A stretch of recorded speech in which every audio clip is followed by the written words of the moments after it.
We got a little special treat for you today. We ran into this fellow in Hastings last week. His name is Bruce Bauer, and he made this really cool rat rod out of a manure spreader. We showed you a couple little quick pictures of that before, and he's going to give us the opportunity to take us through this village that his brother owns. This is a really cool place. Really got a lot of history going out. Pretty much a town in the middle of private property. Really cool place. He's going to give us the opportunity to take us around, and we're going to do a little walk around of his car, and we'll follow him down. We're going to go do this in front of Porkys, an old restaurant that was notorious hot rod alley in St. Paul, Minnesota. Just a fantastic cool place. We used to go down there all the time on Friday, Saturday nights and hang out. Well, this is all put back together up here, and he's going to give us the opportunity and take us through this a little bit.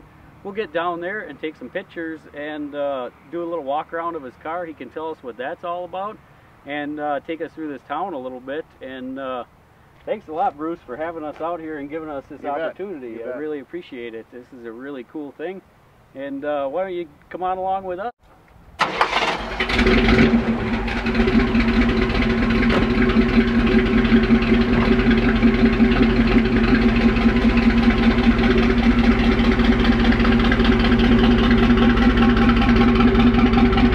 Bruce took us over to the Chevy garage right here. We're going to stop at the Chevy garage before we head on over to Porky's.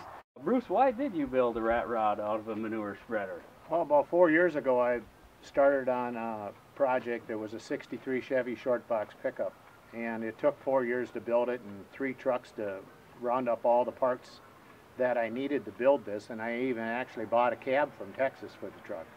So I junked out 3 trucks to put one together, and it's hard to do nice.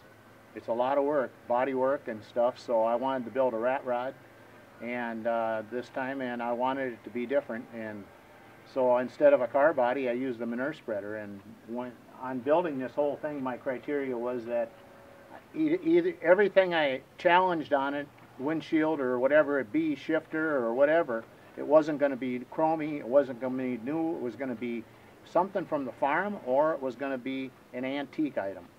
So that was my criteria. So Bruce, take us through a little walkthrough about this and let us know what you've used here on this thing. I started out with a 93 Chevy pickup, and all I used out of that was the frame and the brake booster. And the sweet thing about that is you end up with power disc brakes and power steering and parts available for it. I put a 350 Chevrolet motor in it, which is nothing out of the ordinary. It's got Vortec heads on it and with 350 turbo hydromatic automatic transmission. On the front here you'll see I used a radiator off an old G model. It's a Minneapolis Marine tractor. I used the old radiator from that. I got a copper tea pot. That's my overflow. Nicely done. I got hideaway headlights in John Deere corn planter boxes, and I stabilize the headlights, and I have adjustment here for adjusting the height of my high beams, and I stabilize them with antique old wrenches with a threaded rod for adjustments in it. I'll step out of the way here. For the fan shroud I used a wash tub. A lot of people had wash tubs back in the day, but they're not used very much anymore, so that was antique-y. On the top here, instead of having a blower, which I really like engines with blowers on, I thought my air cleaner would look good with a surge milking machine on it. This is what my dad used to have 3 of these, and he milked 43 cows. I actually took 2 weeks ago and I rebuilt the pulsator on it, so when my engine's running, which we can do later, it actually does vacuum, it does vacuum. Milk, it gives you the feel of what milking machines, how they operated. Right here you'll see 4-tine pitchforks. Because I have 4 cylinders on each side of the motor, I utilized a 4-tine pitchfork to hold my spark plug wires so they don't land the manifolds and get burnt instead of the nowadays plastic, you know, new ones. For a dash here, I built a dash out of standing seam old roof tin, and it gives me the old rusty effect. My tachometer, which you can't see from that side, but the back of the tack here, I threw away the chrome part and I put the tachometer in the bowl that the water from the old pump jack used to go into, and then it would go to the cow tank or to the cistern. Nice. The windshield is in a cow stanchion. That's what the cows would put their head in. It's turned crossways instead of standing up and down like it used to be in the barn. I noticed you have a windshield wiper also. Windshield wiper, functions. Yes, windshield wiper is, you must have one windshield wiper and it cannot be manual. I did the MSRA 23-point inspection and I passed all 23 points. My mirror brackets, I used horseshoes for mirror brackets. For my dash here, if you want to step around here, for my dash here, I used a 2-man crosscut saw. And you will see in the pictures later the gauges are all cut into the dash. I put a shotgun on this side for my wife so she can truly ride shotgun. And for exhaust, I took milk cans and I built a baffle in the milk can. My exhaust comes into the milk cans, one on each side, and to extend it back far enough to be legal, I use 7-inch tailpipes. For the backrest in the seat to be safe, so when I accelerate and that 4-barrel kicks in, I don't tip over backwards, I got 5-tine pitchforks. And on top of the forks, so they're not sharp, I use the horse hanes from the horse harness. For my steering wheel, I use the gear that used to drive the spreader off the rear tire. And for my shifter here and my parking brake, I used a adjustment lever from the horse drawing cultivator.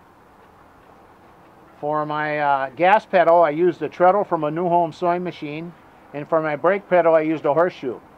I got a toolbox, I call it a glove compartment there, that is often a John Deere McCormick Deering corn binder.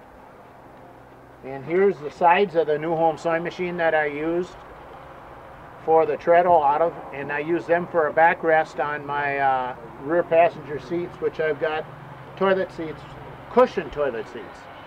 Why don't you start this thing up for us? Let's hear this thing running.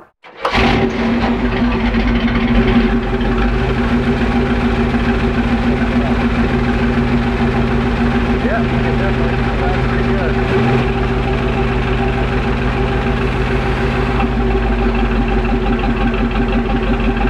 Well, that's pretty cool, folks. Hope you guys enjoyed this as much as we are. We're having a blast out here. And now we're going to head over to Porkys.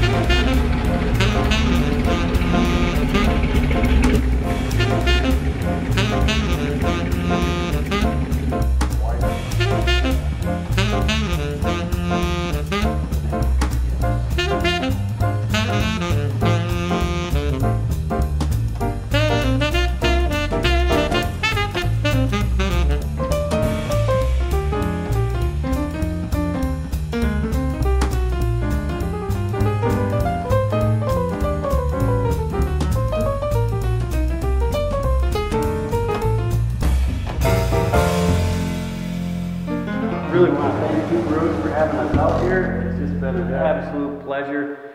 Bruce Bauer with his rat rod, his brother Steve, we ran into him out here and he showed us some of the things out here. Literally, you could spend a week out here. It's got so much cool stuff, so many different buildings out here. This is well above our wildest imaginations that we were expecting to run into tonight. And I hope you guys enjoyed this whole visit, and you know, I hope you guys will have us back sometime so we can do this again. This is a fantastic place, and we'd like to touch base and show you guys a little bit more of it. And thanks again, Bruce, for having us out. Sounds great. Thank you. Thanks for coming.